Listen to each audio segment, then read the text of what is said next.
დაახლოებით 2011-2012 წელი იყო, როდესაც Facebook-ი უკვე პოპულარული სოციალური ქსელი გახდა საქართველოში, ყველანი უკვე იქ ვიყავით, ოდნო კლასნიკები გადაგდებული გვქონდა, MySpace-ი ჩაძირული იყო და მთელი ეს საუბარი მიდიოდა ხოლმე Facebook-ზე. და იმ პერიოდში მე და ჩემს მეგობრებს, თანამოაზრეებს და ზოგადად იმ ადამიანებს, რომლებიც ესე აქტიურად პოსტავდით ხოლმე, მოგვიწია მაგალითად ერთი დიდი ომი, ერთ-ერთ ქართველ talk-show პოპულარულ წამყვანთან იმის შესახებ, რომ სიტყვა დაუნი არ გამოეყენებინა შეურაცხყოფელ კონტექსტში. 2012 წელს ხდება დაახლოებით რა. ეს იჯდა და სტატუსზე წერდა იმის შესახებ, რომ როგორ შევუცვივდით ჩვენი ყველანი და ბოლოს რასაც უნდა იმას დაწერს. მერე თავისი მეგობრები, სხვა სელებრიტები შემოკრიბა, თავის talk-show-ში დასვა და ისინი ერთად არწმუნებდნენ ჯერ მას, რომ ის არ იყო ცუდი ადამიანი და მერე ერთმანეთს, რომ ეს ხალხი არის დაბოღმილი. სად იყო მეგობრებო cancel culture-ი, ან wokeism-ი, ან პოლიტკორექტულობა, ჩვენ რო უკვე ამ თემებზე ვახურებდით. ხო და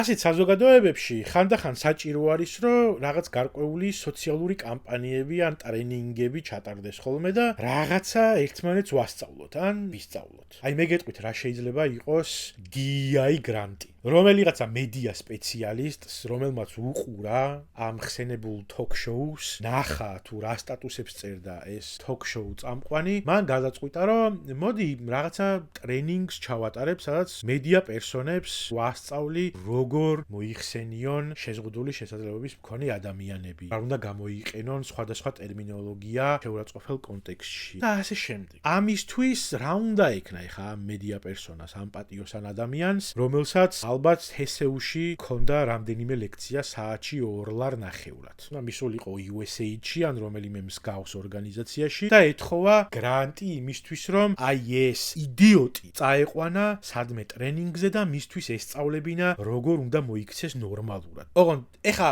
აქ იჩნდება კიდე მეორე დაბრკოლება, იმიტომ რომ ეს შენი ფრონცკა ჟურნალისტები არ წამოვლენ სადღაც ჩვეულებრივ აუდიტორიაში, სადაც შენ დაჯდები და მათ მოუყვები რა არის პრობლემა მათი ქცევისა. ამ გრანტში უნდა ჩადო იმის ხარჯი, რომ ეს იდიოტები წაათრიო სადმე გუდაურში ან ყვარლის ტბაზე, იქ ალაფურშეტი ჩააცეცხლო და მერე რომ მოიფრონცკავებენ იქაურობას 2 საათით შემოათრიო კონფერენს რუმში და იქ ასწავლო რაღაც, რაც მისი პროფესიული განვითარებისთვის არის საჭირო. და რაც საზოგადოებრივი სიკეთე არის, იმიტომ რომ მერე ეს იდიოტი არ იტყვის რაღაცა ისეთს, რომელმაც სტიგმატიზება შეიძლება მოახდინოს ადამიანების, ატკინოს გული მაგალითად ოჯახის წევრებს შეზღუდული შესაძლებლობების მქონე ადამიანებისა. და ეს რატო არის იცით კიდე საჭირო, რომ მეორე წელს რო გააკეთებ ისევე ამ გრანტს და ამ ტრენინგს, მეორე იდიოტი მივა და ჰკითხავს იმ პირველ წელს რო წაიყვანე ტრენინგზე იმას, რომ აბა შენ ხო იყავი შარშან ამ ტრენინგზე და აბა მითხარი როგორ არის და ის იმას კი არ ეტყვის, რომ ხო იცი რა არის, ძალიან კარგი იქნება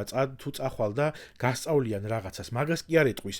იმას ეტყვის, რომ არ წახვიდე მან, იმიტომ რომ შეკვყრიან რაღაცა პატარა ოთახში, მერე დაგისხავენ ჩაის ან ყავას, პეჩენია აქვთ მარტო და უნდა გელაპარაკონ და გიბურღონ ტვინი რაღაცა დებილობაზე. ამიტომ გჭირდება, რომ ამან უთხრას იმ თავის იდიოტ კოლეგას, რომ ხო იცი რა არის, კარგია, წადი წაგიყვანენ ეხლა იქ ლოპოტაზე, იქ იცურავებ და მერე შეხვალ იქ და გასწავლიან რაღაცა ერთ-ერთ ტერმინოლოგიას და მერე ჩამოხვალ და გაზრდილი იქნები როგორც ჟურნალისტი. ვიცი რომ სისულელი არის და იდიოტიზმი არის ეს, მაგრამ სამწუხაროდ ეს რეალობა იდგა და ამ რეალობის გამოვლა მოგვიწია და ადამიანები, რომლებიც არ ხართ ამ თემებში ჩახედული, შეიძლება არ იცით, რომ სინამდვილეში ესეთი რაღაცეები ხდება ჩვენს მედიას სივრცეში. მაგრამ იცით ვინ იცით ამ ყველაფრის შესახებ? აი ეს ადამიანები, რომლებიც სხედან დღეს პროპაგანდისტულ არხებზე 1000-ობით ლარი აქვთ ხელფასი და 10 წლის წინ აი იმ იდიოტობებს ლაპარაკობდნენ ტელევიზორებიდან და Facebook-იდან და ეს ხალხი ზის ეხა ამ ეთერებში და გეუბნებათ თქვენ რომ ელემენტარული განათლება რომ მიიღეს, აი მაგაში რომ ტრენინგი ჩაუტარეს,